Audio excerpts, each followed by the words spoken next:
Disclaimer.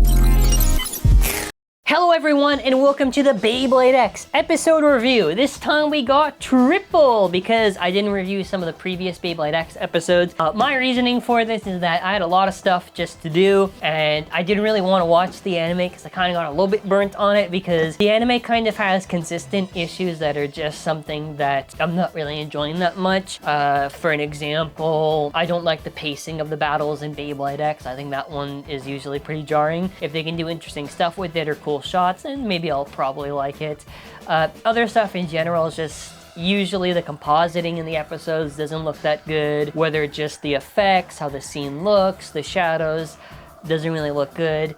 Anything else before I get out of the way, because I actually enjoyed these episodes for like the story wise. I mean, yeah, just in general, art and animation is not really the best. I'll say a lot more leaning towards a little bit on the art side, especially just because a lot of times things look off model or things aren't in the right size proportions. But yeah, I don't want to watch something that's kind of below average every Friday and just be like, eh. Sometimes I'll get used to it. Just this time I need a little bit of a break. But we will just do a quick catch up. So I want to give a shout out to, what is it, the Hoshi Yumi team who does the subs for Beyblade X. Was it HNY? I'm pretty sure. They do an amazing job. So I'm just going to be able to do the recap pretty quickly. So this episode continues off where Kazami Bird basically sees Kamen Y and he's like, oh, he has a replica of drawn sword, so he must be a fan. When he battles right away, he loses and he's like, I don't really feel anything with you. So the big thing here with Kamen Y and how they're starting off this, I'm just gonna call it the Kamen arc basically, is that he's trying to relive all the experiences of Kamen X. So when he battles against Bird, one of his team members, he's like, I don't really feel anything. And I think it would make sense because, one, they haven't really actually battled or had any real, I mean, they've practiced, but not really like in like a main stage battle with Bird versus Kamen. So then after he goes to Takume, where Takume is kind of interesting because now their entire group has basically kind of shifted quite a bit. At the start, they were very much ruthless, destroying bays, and now they've shifted to a little bit more of like this redemption side where now they're kind of helping these bladers in the scene, giving tips and whatever, which I think is kind of cool. I don't think the transition from the kind of more of this ruthless side to this side was done all that well. Like, especially in the episode when it's trying to like not use the Phoenix Feather Bay. I don't really know, but either way, I think it's kind of cool because basically what happens here is he's kind of really trying to relive the whole experience, because first it's like, whoa, who is this guy? He's using a replica of Kamen's Bay and he's defeating my whole group. He requests for him to destroy his bay, but he goes, well, I don't really do that anymore. So when they battle, he's like, well, I've been actually trying to get a little bit stronger than I was before. But the thing is this, is that Kamen Y is just toying with everyone he's facing up against because his leagues above them. He's just trying to relive the exact experience. So he's kind of just suppressing himself in the battle. So even though Storm Mont Blanc has taken all those hits, he still loses at the end of it. Kamen is thinking like, oh, who is this? Are you sure he's even real? And Monte's like, no, he's real. Look at the reports. And this is actually really cool because this sets up stakes a lot later on in these later episodes, which I think is really cool. And something I'm enjoying is that they're expanding on the manga and adding really interesting stuff narratively for the story. So next up, we basically have Zuganic. Now, there is one important change they did do here. In the chapter in specific, Zuganic was clearing the Cadover test, and when Kamen Y appears there, it's more kind of questioning like, oh, how did Kamen Y even get into the building? Only like these top elite pros are allowed, and then challenges King. I think it's whatever. I don't really care too much to do that change. I just think would have been nice to actually see them pass the Cadover test, because I think in the anime continuity they haven't done that at all. So Kamen Y basically approaches them and he's like, okay, if you're going to be challenging me, if you're weak, then you're going to really regret it. I like that. I do like the kind of aura and the general presence of him in these episodes. I really like the music that's for his little theme, very ominous. Ominous? Hope I said that word right. It would have been nice in general for like some of these shots, like if the compositing or maybe like the effects were done a little bit better, because I feel like you could really lean on the creepy side. I think in general, I think the thought of it's cool, but I think in general for Beyblade X, the execution is usually always pretty weak. And then after they basically just do the battle, I thought of something interesting because they reused the animation here from like the original episode. It would have been really neat if maybe they did a flash to the past, and then after like King realizes, wait a minute, this is the exact same as before, and then it flashes back to current time of him replicating that whole thing, you know what I mean? Because it's cool that he's trying to replicate like the memories in all these battles, but I don't know, it could have been maybe a little bit more interesting. And then after the battle ends, like a whatever cool little glitch effect, I guess, it ends in a draw, because remember, the first round that they did, it was a draw before they did the rematch, and he's like, no, I'm good. I'm gonna basically go there and just get the draw and leave. And they're like, this guy might even be stronger than KAMEN X. A cool thing that they add here is that, well, I've been preparing a lot, and he's like, oh, I got a new set of things. So I do kind of like how they kind of basically incorporate the Leon crest promotion, because obviously, you know, we know it's coming out, and I think it's kind of cool just to see that. So next up, I think, which is really, really cool, is something that I said the manga should have done for that chapter, because through all the experience, at least implied, you never battled Multi in the manga, and Multi was like, that's an important team battle the KAMEN X basically was battling against. So Multi is with Uni. They're basically kind of doing just this influencer kind of thing, I guess, and they just have Mako Maiden just with them, but they basically just, I don't know, just go through like different outfits, whatever. So you got like, I guess, casual, or like tomboy, I guess, and then after you got like the maid, and then after, I guess, like school or whatever, and then after like, hey, who wants to battle us? KAMEN Y approaches, and from there he's like, oh, I'm KAMEN Y. Multi's like, fine, all right, I'll accept your challenge. And what happens in this battle, because it cuts to when she comes back to Team Persona, it's like, hey, in this battle, I lost the exact same way as before. Then after it goes right to Burn Fujiwara, who has his Phoenix that's being developed for the new Beitai. Now listen, I gotta say this too real quickly, because I did say, oh, it's probably a different type change for the Bei, and they're like, oh no, it doesn't make any sense, because for the Bei times, listen, whatever narratively they want to justify it, that the Phoenix that's going to be a stamina type, they'll justify it for the Bei time shift. You can literally just say, oh, to take Beyblade into the next era, I'll just keep on spinning forever, spin that, I don't know, make up something like that. I just keep on saying this because it's like an OLM thing in general. I really hate it when they're holding something and there's no shadow on it. Put a shadow on the hand, because if they're holding it, in general, like when they do Beyblade CG, I don't know, it's a nitpick. To be fair, it's not even just X, it's in general, but I hate that. So something that he's basically talking to him is like, hey, oh, you're trying to replicate KAMEN X, you're trying to do that exact same speed, can you even do it, I wonder?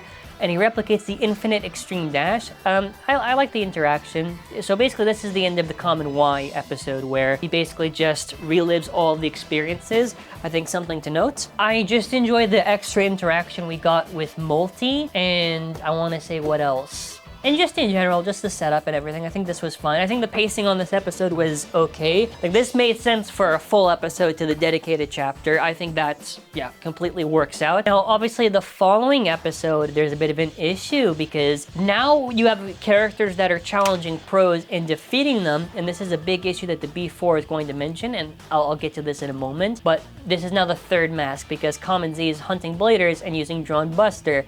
I like that they call back to Pak-kun, because Pak-kun copies Bei, so like, maybe it's this guy. So afterwards, KAMEN Z approaches Queen, who's doing a parody of what I'm assuming is supposed to be Street Fighter because of the pose. I think that's like Ryu's pose, right? He's got like the thing like that in the stands. Okay. I thought one thing that was super funny was that when he approaches Queen, like, oh, so you're KAMEN Y, say you want to battle on this? He just fucks off right after. He just did not want the smoke in that fighting game. One thing I did actually like was this gag, which kind of reminded me of like the COVID era of like getting on those like Zoom calls, because like King is on the call with them and he's muted the whole time, and I'm like, yo, I can relate to that, because I remember in times where they'd be like, oh, you gotta be in this meeting, and then after someone's just not talking, oh, is my mic working? That's happened so many times, and that was I like that comedy. But KAMEN X doesn't want to attend because he just wants to battle. I do feel, I don't even know if KAMEN X is really being kind of pushed a little bit too much in the sense of like he's just really battle hungry, because I think that's really just his personality. I do feel to a certain extent, I think they push it a little bit too far on how much he challenges everyone, but then after I'm thinking, I feel like it's kind of just close to being in character. He's just very eager to battle anyone. So one thing that they mention is the importance. I think afterwards, the B4 basically has consequences to this because of the fact that there are these unknown bladers that are approaching everyone and battling, because KAMEN Z basically challenges Carlo Marco and just destroys him with a drawn buster. And now, why is that an issue? Because guess what? They're now restricting pro bladers from battling against Y or Z because of the fact that it's to preserve the X Tower's dignity. So that, I don't know, just to make them have that reputation. It's like, hey, don't battle, you're gonna be penalized if you actually battle against them. So one thing in particular, like, hey, by the way, KAMEN's probably gonna try to challenge them because they're hearing this strong opponents kind of appearing out of nowhere. So this is kind of an interesting thing because obviously in the manga, you just go straight into KAMEN Z. And obviously in the manga, they are restricted on how many pages per month and how much they can actually put in per chapter. So again, this is not to knock off on the manga, it's just the anime does have the opportunity here to expand, and it does well, because honestly, you just gotta view it as different continuities and just see, sometimes maybe the manga might have something better, sometimes the anime might have something way better done. Usually it's gonna go on the anime side typically, but it depends on changes done. But, you know, they want to make sure KAMEN X doesn't go and challenge anyone, and he basically goes missing. He challenges Pakkun, and it's not because he thought he was KAMEN Z. He just wants to challenge him because, literally just for the sake of battle. It's like, hey, you're really weak, you cannot be either of them.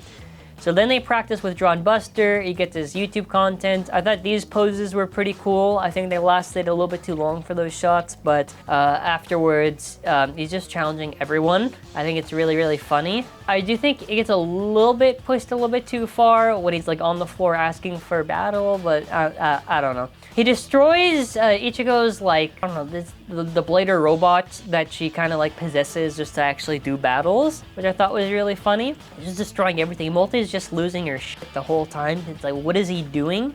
My favorite is this though, okay? This is when the comedy I thought was really, really funny. He just fucking walks up to a news reporter and is like, hey, do you want to battle? And he's like, no, man, I'm just, listen, man, I'm just reporting on the thing. No, let's battle.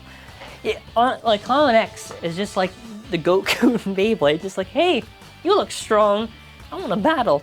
So he just basically battles everyone, and eventually at the end of it, KAMEN Z appears, and then after that leads to the next episode. So my thoughts on the episode we just talked about, the one with basically KAMEN Z appearing and the hunt for it. I do like they set up the consequences narratively for these characters existing, like, hey, this is very dangerous. And it's kind of interesting because in the manga, it's fine for the purpose that KAMEN Z and maybe even, well, actually Z we don't know, so I'll just say for KAMEN Y search, because it just wants to relive the experience. But to actually have it where it's like these bladers are dangerous for existing right now, I think that's pretty cool. So basically, KAMEN Z challenges him and he pulls out Black Shell. And he's like, no, I'm not going to use an imitation. Very interesting, he also requests for KAMEN X to use Drawn Sword. So what I'm probably leading to believe here, because first of all, when they're battling, and I'll get to this in a moment, but basically Black Shell's taking all of the hits. I do think the pacing of this is really, really slow, even by X standards, but they show off the gimmick of dots, Black Shell has low defense, KAMEN gets frustrated, and he wants to go all out, but then after he gets a call. By the way, I didn't even realize the mask had a phone in it. How does that even work? I thought it was just, where do you, it's like an Iron Man mask? Why? It would have made more, I don't know. It would have made more sense if he had like one of those like ear blues. Like his mask is, so is that the same for KAMEN X? That Z just has, he's just being called on the phone. Anyways, KAMEN is about to finish the battle. We don't know if he was gonna win or not. He does a really big hit and he's like, oh no, I'll go again. And he catches his Bay and KAMEN X freaks out because he's like, why? And he's like, well, that's it for now. So basically Persona gets in trouble because of the fact that he battled against it. So I think it's like they're temporarily suspended or whatever until like the issue gets resolved. I don't know, what did I write in my notes? Yeah, until the issue stops. So Multi gets obviously very, very upset by this whole thing. KAMEN basically just ignored what she said. Now, very interesting is here, because he's basically like serving KAMEN Y, and he seems kind of like this lackey or whatever. He's like, hey, why did you do this? Why did you use Black Shell? And he's like, oh, well, see, I used Black Shell because this is what I'm thinking, all right? Because he's like, oh, well, he was doing so well against his drawn sword. I think Kamen Z is someone Kamen X battled in the past and defeated very easily with drawn sword, and he had a lot of resentment. And probably, maybe he's trying to join, because I remember in the manga he also says, oh, I'm gonna prove my worth or whatever. So I'm trying to think, maybe there's some connection here where they're just hiring him, whatever, and he's really trying to prove that he's better and he wants to probably... So that would make sense that he has maybe something against Kamen X. I'm just trying to think, because in a way, this could maybe work for the finale, because I did think in the manga, until we see the chapter, I felt like everyone for the final battle has some connection. Chrome and Kamen X, X-Team members, Multi and Siguru sisters, but Bird and Kamen Z, it's like, what was the connection for the finale? So if the connection's gonna be that they're both kind of like these nobodies, but they're brought into this very strong team and they want to try to prove themselves, that could be pretty cool for the final battle that they'll probably set up. Now, I think that's more just speculative until we actually get more into it. In terms of the rest, they basically just set up the rest of this episode where they're just trying to bait all the Kamens. So Kamen X appears, Kamen Z appears, Kamen Y appears, Kamen Y knows it's a trap, so he just fucks off right after. This shot could have been maybe done a little bit better compositing-wise, maybe something interesting visually, but whatever. Z leaves, and then after X uses a smoke bomb, which I thought was kind of funny. He gets lured, and at the end of it, Multi yells at him, and they basically, he just reveals that he knew this whole time it was Chrome, his ex-team member. Like, yeah. Oh, it's Chrome, by the way, for the whole reveal at the end. Siguru approaches him. I do want to just say, dude, come on. This is... Listen, I didn't even mention the previous stuff, but like, dude, the height does not make any sense. Even on some of the shots before, which I didn't want to rag on it too much, but since we're already here, I guess I get to rag on it. But basically, I don't like how the episode does its proportions in general. Like, even like King and like these other characters, something just doesn't feel right about kind of like the sizing of them in general. In that perspective, especially on that previous one too. Like this one, some of like the characters just don't feel sized right. Yeah, I mean, either way, it's revealed it's Chrome. It's Chrome. He's reliving all of the experience because X left the team, so if he tries to relive everything the exact same, it'll be as if X never left Pendragon because he's trying to surpass him. So he's like, oh, X is with us right now. I become one. So it seems next week is, or not next, whenever the next episode is, whatever time frame, it seems what they're probably going to do is just expand on the chapter of the flashback of Pendragon when X joined. I thought overall, I think all of them are probably going to get the same, rating. I'll probably just do it like that. Like, story is probably a 5. I think the story is really well expanded on from the manga and an interesting scenario for how they adapted it. I did think the art was probably below average for what X usually does, so I just said like 2.5. This is out of 5, by the way. Animation, I thought was average on all of them. I just said 3. Battle, I thought 42 was pretty nice because there's like a really good hit in the Black Shell battle. I thought that was pretty cool for the CG. But again, I just thought average. I think all these episodes are really important because this leads into the final battle. And I thought the character writing overall was really good. You got really interesting stuff for Kamen Z. And I'm very curious to see where this goes. I think it really is cool to set up all these Kamen bays, the Kamen Bladers, to set up stakes in the story, to make... It's a very unique interaction with all the characters in this setting. So, that being said, yeah, can't wait to see what they try to... I'm assuming we'll get the flashback episode, Phoenix filler, then Leon Crest filler. Maybe they'll do final training before the final battle, I assume. But what did you think of these episodes? Let me know your thoughts in the comments, and that'll be it for now. So I want to say, yeah, take care. Hopefully I won't get too burned out on the anime again. It's just the anime is not really that good of quality. I think the story is good, but everything else just does not feel good to watch. Just is like, it's not that good. Anyways, thank you all for watching. That'll be it for now. Take care and bye.